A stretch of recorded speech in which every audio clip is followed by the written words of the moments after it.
ACIM Insights Lesson 113. Review. I am one self, united with my Creator, and salvation comes from my one self. It is comforting to know that my unity with God and all creation has not been disrupted in any way. I remain one self. Peace and serenity are automatic conditions when there is no other with which to conflict. When there is perfect unity, there can be no conflict. That is my natural and true state.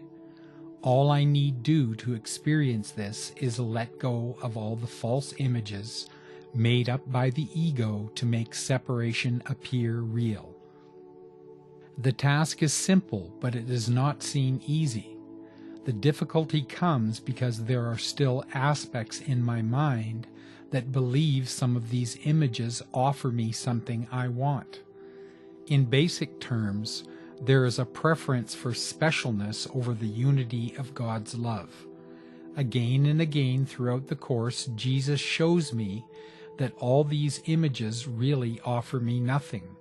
It is a gradual process of learning to recognize the valuelessness of every image of everything in this world.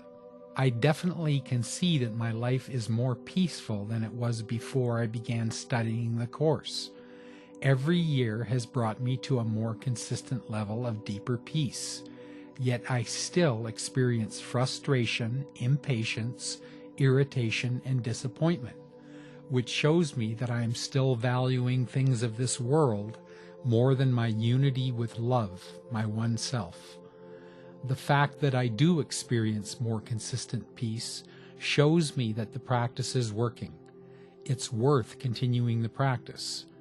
Each time I remind myself that I am one self united with my Creator, and that salvation comes from my one self, my identification with a separate self-image loosens. My attention shifts more and more strongly to the one self that I am in truth.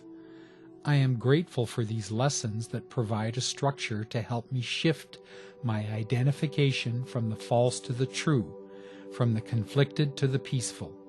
The truth of our oneness is real, and nothing else is real. Making up stories that are not real does not make them real. Trying to make separation real is the core of what I need to let be undone. Jesus tells us many times in the Course not to make the error real. The error of separation is really nothing, and yet I find myself making separation real over and over again. This lesson, if I practice it consistently, will help me undo the persistent habit of making separation real. It helps me loosen my grip on a false identity. We are all really one self, united with our Creator. We are one. We are in God and of God. Returning to this awareness, this reality, is our salvation. Today's lesson helps me change my mind. This lesson helps me let go of that persistent habit of believing in the error of separation. Jesus very wisely knows what I need to undo this persistent habit of making the error of separation real.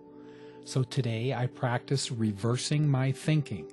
I practice remembering there is only one self, and that salvation comes from my one self. How willing am I to awaken to this truth? Today I practice 1 hour at a time, returning to what has never changed. Today I practice remembering that only love is real and nothing else is real. This morning my attention shifted more and more strongly to the one self that I am in truth. The first part brought the awareness of self's supreme confidence. I have experienced bravado and strutting and good hair days, and all the promises of being confident. They never satisfied, never caused me to be comfortable in my own skin. Supreme confidence is truth and natural. That fleeting, quiet confidence is both a personal reason to want to reach self and the knowledge that I can. Thinking of God's perfect plan for my salvation being seen as perfectly fulfilled, made perfect sense out of a business motivational concept meaningful to me, at last. The concept is that one must set goals and have a clear, concise mental picture, CCMP, in order to be successful. The picture that flashed was now is eternity, my life in the forgiven sonship. So now I know my reachable goal. I can finally see it. When you take the exercises as seriously as you know how, some really neat stuff starts to happen.